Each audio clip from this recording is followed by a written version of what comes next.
मारा है और अब विरासत टैक्स के जरिए कांग्रेस लोगों की संपत्तियों को हड़पना चाहती है। सीएम योगी आदित्यनाथ का यह बयान सामने आया है और कल लगातार इसको मुद्दा बनाने का एक प्रयास भी हुआ था। बयानबाजी इस पर लगातार हो रही थी और अब सीएम योगी आदित्यनाथ ने कांग्रेस के घोषणा पत्र पर सवाल उठाए और कहा कि कांग्रेस ने कर्नाटक में ओबीसी का हक मारा।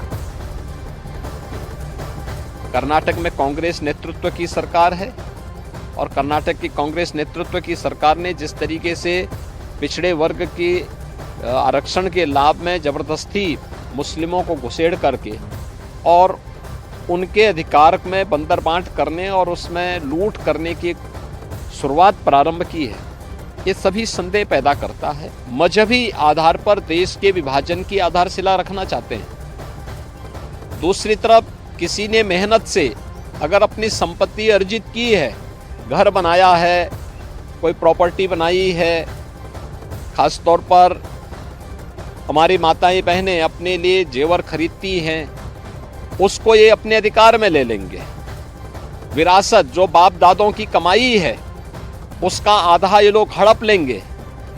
और तीसरा, व्यक्तिगत कानून पर्सनल लॉ को पुनः लागू करने की बात, 3 तलाक की कुप्रथा को मोदी जी ने समाप्त किया, ये कहते हैं हम फिर से लागू करेंगे। यानी महिलाओं का इससे इन कारणों से हुआ था। अगर कोई राजनीतिक दल आज के दिन पर भी उन मुद्दों का उल्लेख करते हुए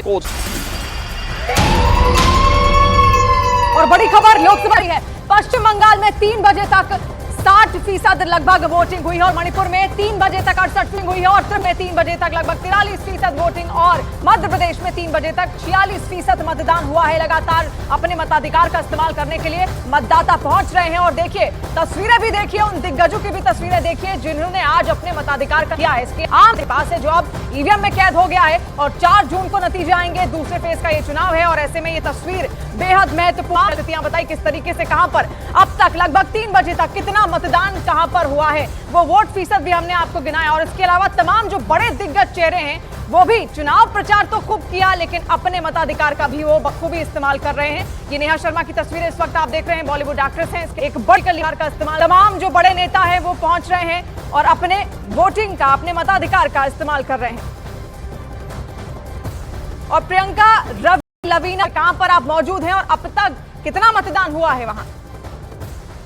मेरठ में मैं आपको ये पोलिंग सेंटर दिखा रही हूँ जहाँ पर लगातार जो लोग हैं उनके आने का सिलसिला जो है वो लगातार चल रहा है। हालांकि जिस तरीके से फर्स्ट फेज की वोटिंग देखी गई थी उसी तरीके से कुछ रवैया फिलहाल भी बना हुआ है, लेकिन 8 सीटों में जहाँ पर आज मतदान हो रहा है उसमें सबसे ज़्यादा फिलहाल जो वोटिंग परसेंटेज नज़र आ रहा है वो मेरठ का ही नज़र आ रहा है। और कारण आप देख रहे हैं कि अभी भी इस वक्त भी तेज़ धूप के बाद जब हल्की सी धूप अब छटने लगी है, थोड़ी शाम होने लगी है, तो भी लोगों के आने का सिलसिला जो है वो लगातार जारी है। ऐसे में आज की अगर बात की जाए तो माना जा रहा है कि 8 सीटें जो कम से कम यूपी में आज जिनमें चुनाव हो रहा है उनमें मेरठ थोड़ा सा बेहतर परफॉर्म करेगा। जी, यानी मतदान का जो स्तर है वो बेहतर यहाँ पर हुआ है। लवीना के पास हम जाएंगे। लवीना, क्या तस्वीर आप दिखाएंगी, कितना उत्साह मतदाताओं के अंदर दिख रहा है मतदान को लेकर?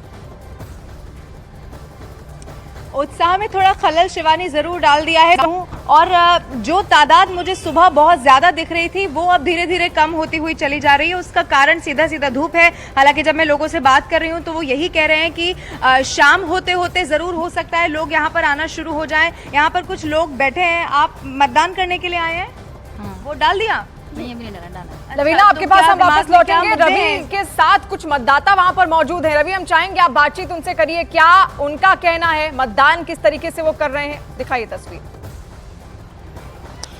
कोटा की ये जो पोलिंग बूथ है और अब से थोड़ी देर पहले यहाँ पर बीजेपी के उम्मीदवार और लोकसभा स्पीकर और यहाँ से मौजूदा सांसद ओम बिरला ने भी वोट अपना दिया परिवार के साथ, लेकिन अभी थोड़ा सा भी वक्त वोटरों ये बदल कर लेना चाहते हैं और व्हील चेयर के जरिए आई हैं माता जी। कितनी उम्र होगी आपकी? कितनी उम्र? 76। अच्छा, कुछ तकलीफ है चलने में? हाँ। अच्छा, कहाँ, कितना दूर है घर यहाँ से? यहाँ शक्ति नगर है मेरा, ओम बिरला जी की थोड़ा आगे है। अच्छा, आपने वोट दे दिया? वोट दे दिया इन्होंने? हाँ, इन्होंने वोट दे दिया। अच्छा, क्या कहना है यहाँ पे कोटा में, क्या मुद्दे रहे हैं इस बार? बेटर ही है। काम हुआ है, डेवलपमेंट का काम हुआ है? हाँ, डेवलपमेंट बहुत हुआ है। हम भाई साहब ने बहुत डेवलपमेंट किया है हमारे। अभी और भी उम्मीद है? वो और उम्मीद है भाई साहब हमारे। जी रवि, तो लोगों ने, मतदाताओं ने उम्मीद अब भी लगा रखी है और फिलहाल जो उनका फैसला है वो सुरक्षित हो गया है। ईवीएम में अपना मताधिकार का इस्तेमाल वो करके पहुंचे। अरुण के पास भी हम आएंगे। अरुण, क्या तस्वीर आप दिखाएंगे? वायनाड में इस वक्त मौजूद है, एक महत्वपूर्ण लोकसभा सीट। देखिए, पहली बात तो यह है कि केरल एक ऐसा राज्य है जहां पर कांग्रेस को अपनी टैली जो है उसको बचाए रखना है, सुरक्षित रखना है। पूरे देश में बीजेपी को अपनी टैली, जितनी सीटें उनको मिली थी उनको सुरक्षित रखना है, लेकिन उल्टा है यहाँ पर। केरल में कांग्रेस को सुरक्षित रखना। 20 में से 19 सीटें जीता था कांग्रेस का गठबंधन, एक ही सीट वो हारे थे। इस वक्त अगर मैं तस्वीरें दिखाऊं आपको तो ये जो पोलिंग बूथ है कलपेटा का, यहाँ पर अभी भी मतदाता हैं। हालांकि सवेरे से जो लाइनें लगी थी लगातार बदस्तूर, वो थोड़ी सी कम हुई है, मतदाता थोड़े कम हुए हैं, लेकिन वोटर टर्नआउट बहुत ज़्यादा है। सवेरे की अगर मैं बात करूं तो सैकड़ों की संख्या में लोग कई बूथों पर खड़े थे, गर्मी में खड़े थे, मुश्किल हालात में खड़े थे। आज चूंकि शुक्रवार का दिन है, जुमे की नमाज भी आज थी, इसके बावजूद लोग आकर के पहले फर्स्ट हाफ में ही वोट देकर के चले गए हैं। तो केरल की 20 सीटों पर आज मतदान हो रहा है और कांग्रेस के लिए यहाँ अपना किला बचाए रखना बड़ी चुनौती है। भीषण गर्मी है, लेकिन उसके बावजूद भी तमाम मतदाता अपने मताधिकार का इस्तेमाल कर रहे हैं। आप लोग भी ग्राउंड जीरो पर पूरी मेहनत कर रहे हैं। आप हमारे साथ बने रहिए, तमाम अपडेट्स के लिए हम आपके पास जरूर आते रहेंगे।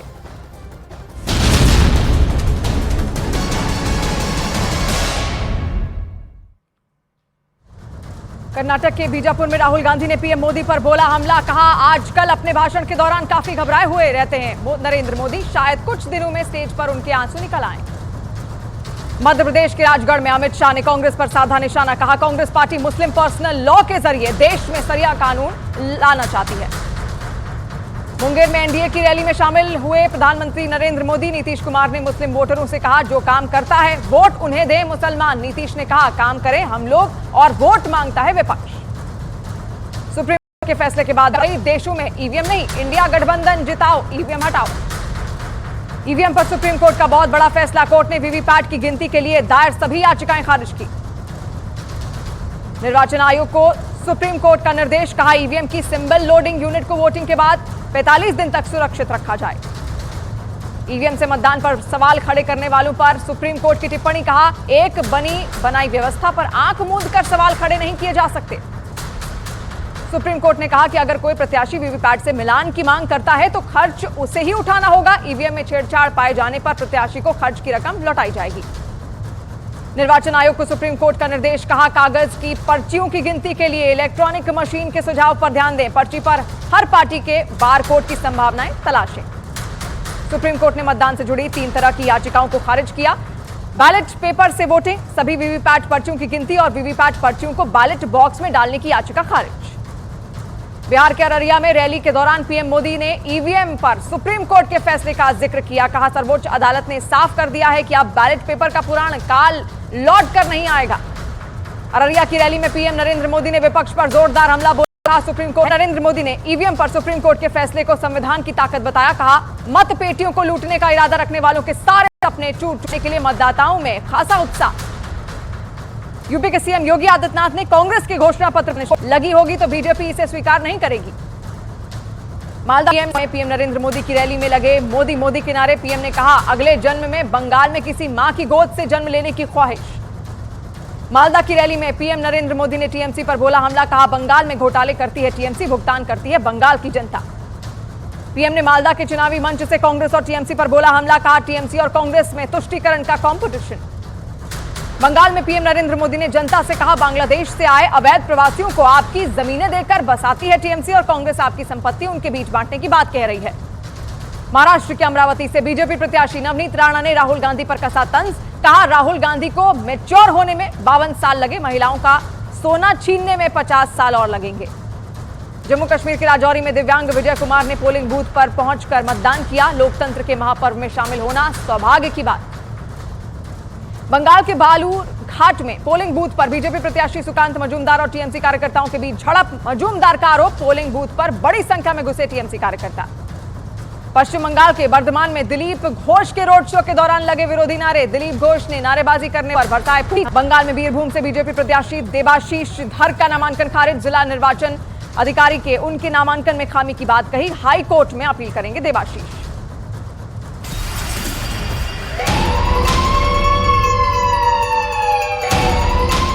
और बड़ी खबर, लोकसभा चुनाव के दूसरे चरण में 13 राज्यों की 88 सीटों पर वोटिंग जारी है। पश्चिम बंगाल, त्रिपुरा और मणिपुर में बम्पर वोटिंग देखने को मिल रही है। पश्चिम बंगाल में 3 बजे तक 60% लगभग वोटिंग हुई है। मणिपुर में 3 बजे तक 68% वोटिंग हुई है और त्रिपुरा में 3 बजे तक 79% वोटिंग हुई है। वहीं उत्तर प्रदेश में 44%, राजस्थान में 3 बजे तक 50% के आसपास, महाराष्ट्र में 3 बजे तक 43% और मध्य प्रदेश में 3 बजे तक 46% मतदान हुआ है। लोग अपने मताधिकार का जमकर इस्तेमाल कर रहे हैं। अलग अलग राज्यों से, अलग अलग पोलिंग स्टेशन से जो तस्वीरें सामने आ रही हैं, इस वक्त हम आपको दिखा रहे हैं। तमाम जो दिग्गज हैं, चुनाव प्रचार के बाद अब अपने मताधिकार का इस्तेमाल करने का वक्त है उनका भी, और ऐसे में ये तस्वीरें भी उनकी आप देख रहे हैं किस तरीके से बड़े बड़े जो दिग्गज नेता हैं, बड़े बड़े जो सेलिब्रिटीज हैं, उनने भी अपने मताधिकार का इस्तेमाल किया है। इसके अलावा जो वोटिंग परसेंटेज है वो भी सुधार